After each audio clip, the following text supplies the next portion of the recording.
Hey guys, what's going on? My name is Tylearn, and today I'm going to be doing a different type of what if, and this what if is actually a crossover what if. What if Naruto had Adam's eyes, specifically Adam from Record of Ragnarok, who has the ability to copy the techniques of the gods.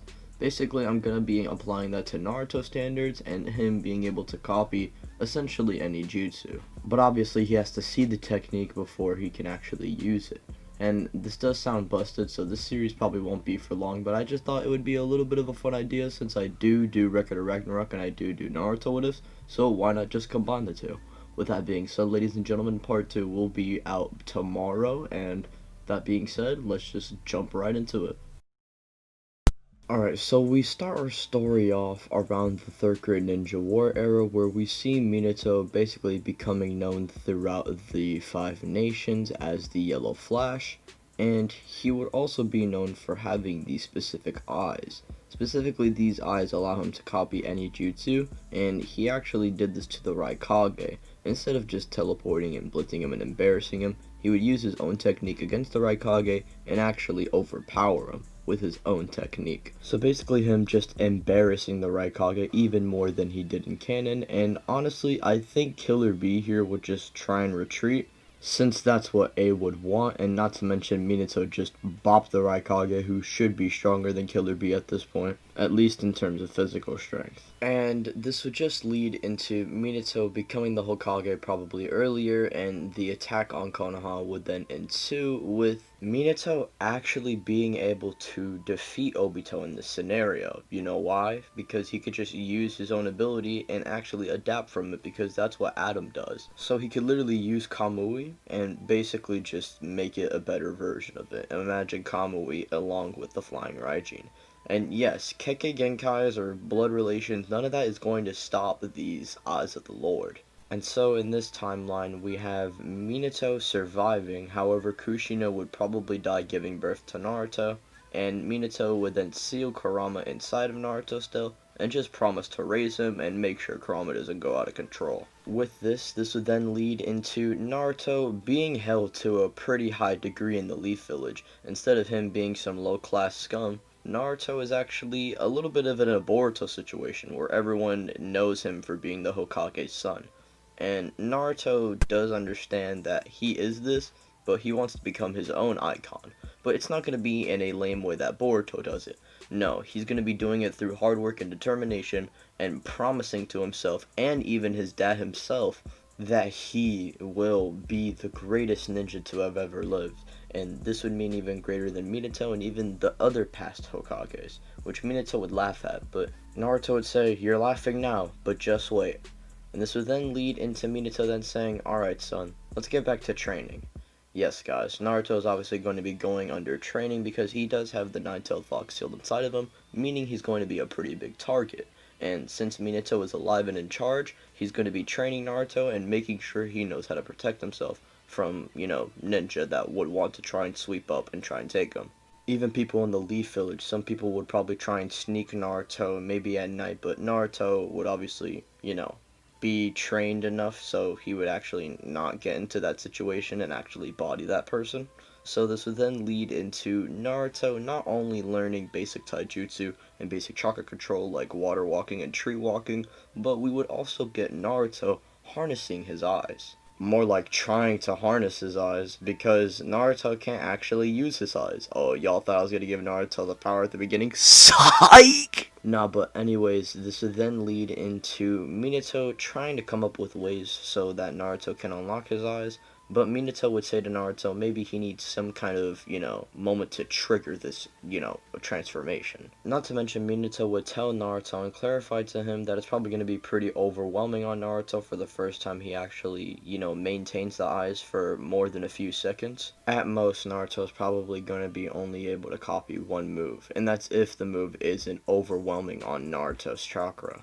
This would then lead into Naruto coming to the realization that he has a lot more work to do than he thought, and he would just simply keep on training hard. I think here I'm going to let Minato actually hold back Naruto for at least a few years so that he can actually catch up on training and make sure that he's ready out for the ninja world. And this would then lead into Naruto kind of getting a skill advantage over most Genin, because at this point, Naruto should probably be classified as a Jonin. This would then lead into Naruto teaming up with Sasuke and Sakura, and also being led by Kakashi. Minato would probably set that up. Naruto in this timeline is going to probably be aware of Kakashi and who he is even before his introduction as their instructor, because, you know, Kakashi and Minato have such a close relationship. Kakashi and Naruto have had to have met, at least during Naruto's 13 years of life. So anyways, Kakashi would introduce himself while Naruto would introduce himself, and instead of saying he wants to become the greatest Hokage, he just says he wants to become the greatest ninja. He doesn't want to be like his dad, who's a Hokage and everyone looks up to. And then what if Naruto has a kid and then basically that kid goes through the same thing as him, which Naruto doesn't want. He just wants to be a legend, essentially, which would then lead into Naruto establishing that to Team 7, and Sakura and Sasuke's whole introduction would be the same. We would then get the bell test. Yes, there isn't going to be Mizuki trying to, manipulate Naruto, because that's just simply not going to happen, and if anything, Minato is probably going to beat Naruto to it and beat up Mizuki. So that's not going to happen. Anyways, we would then get into Kakashi versus the rest of Team 7 during the bell test exam, and Naruto wouldn't just, rush in and attack Kakashi before he starts. He would wait for him to start, and then Naruto would keep his distance, summoning 2 shadow clones on his left and right side, and he would then summon those shadow clones to basically go and charge at Kakashi, basically to test the waters and see how he fights. With this, Naruto's shadow clones would be trying to tag team Kakashi, and they're actually keeping up with him pretty well. However, Kakashi is relatively above these clones, and he would show Naruto's superior skill and swiftness. Naruto would then analyze this, and he would then proceed to then summon more shadow clones. He would actually summon 12, specifically, 6 on his left and 6 on his right. At that point, he would then tell the shadow clones to basically swarm Kakashi, where we would basically see Kakashi kind of, being a little overwhelmed, and Naruto kind of tagging Kakashi from time to time, but he's not going to be able to take the bells because Kakashi is just moving too cautiously. This would then lead into Naruto having no other choice but to actually think outside the box. Naruto would then dig a hole to where Kakashi is, where he would basically surprise him from the ground and basically grab his foot. This would then lead into the Shadow Clones trying to grab the bells and Kakashi. However, Kakashi in the nick of time would then reveal his Sharingan, and with his precognition and extra reaction speed, he would quickly react to all the Narutos, and he would then use a lightning AoE attack to basically scatter all the Shadow Clones away and electrify the real Naruto. At that point, Naruto is down for the count, and Naruto would then be tied up to a pole, while Sasuke and Sakura would suffer the same fate as to how they did in canon.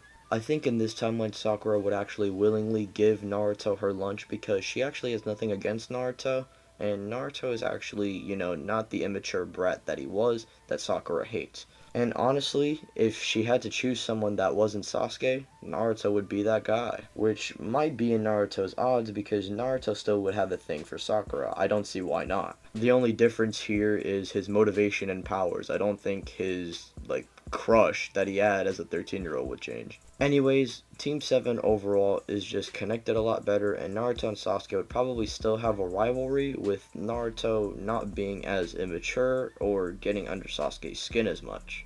Granted, they would butt heads, but Sasuke isn't going to be trying to call Naruto an idiot half of the time, because this time, Naruto is at this point probably smarter than Sasuke. But that's besides the point. We would then get into the 1 month gap where they would basically learn teamwork, and Naruto is just going to be training with Minato whenever he's not around Team 7. So honestly, Naruto is just going to have such a big step ahead amongst his Team 7 members, which would then lead into Sasuke trying to request to Kakashi to maybe teach them about chakra. And I think here we can maybe have Sakura and Sasuke learning the whole water walking and tree walking earlier, since Naruto already knows it. And whenever Naruto and Minato are training alone, Minato is actually trying to teach Naruto his main technique, the Rasengan, which is something that Naruto really wants to learn. He knows that this is his dad's main technique. Naruto can't wait to learn something like his dad, however he's going to be using it in his own distinct way. And this is going to be shown later on, you'll see. But currently Naruto is trying to use the Rasengan similar to how his dad does it, and it's not working. And Naruto has the steps down, but he just needs something to basically compress the Rasengan. And this would then lead into Naruto coming up with an idea with his shadow clones.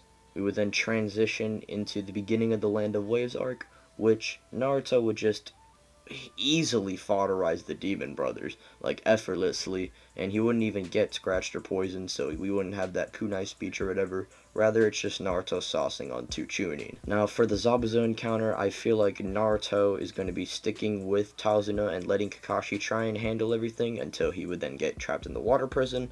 And this would then lead into Sasuke and Naruto tag teaming with each other, but instead of Naruto basically becoming the Demon Wind Shuriken and throwing a kunai, he would basically become the Demon Wind Shuriken, summon two shadow clones who would then propel off the real Naruto and launch themselves at Zabuza, and this would then lead into the two shadow clones making a Rasengan. The one Naruto outputting the chakra in his palm and the other one compressing it while they're literally charging at Zabuza. And the Rasengan would be incomplete, but it would be enough to basically send Zabuza flying and release Kakashi. Zabuza isn't dead, so he would retreat, and Kakashi would collapse due to exhaustion, which would then lead into Team 7 heading to Tazuna's house. Now, Team 7 probably wouldn't train, so they'll just wait until Kakashi feels better, and they would probably leave early to go to the bridge site, which potentially could lead into the bridge being a lot more complete, but honestly I don't think it makes a difference, as Haku and Zabuza would then arrive onto the battlefield, with Sasuke versus Haku being similar, and then Sasuke and Naruto being stuck in a similar situation to how they did in canon. Like in canon, the two would be overwhelmed by Haku, and Sasuke would end up sacrificing himself to save Naruto, which instead of activating Kurama's chakra, he would activate something different. Yeah, you guessed it, Naruto has activated the Eyes of the Lord. This would then lead into Naruto completely copying Haku's jutsu and making an ice mirror dome inside of an ice mirror dome, with Naruto's being a lot more powerful and him actually overpowering Haku's and trapping Haku in his dome. This would then lead into Naruto barraging Haku similar to what he did to Sasuke, and like what he did to Sasuke, he's going to do to Haku. Naruto is not going to hesitate in this timeline. He believes what he did to his friend was wrong, and Haku's going to pay for it. At that point, Naruto would finish off Haku and finish the deed off and kill him.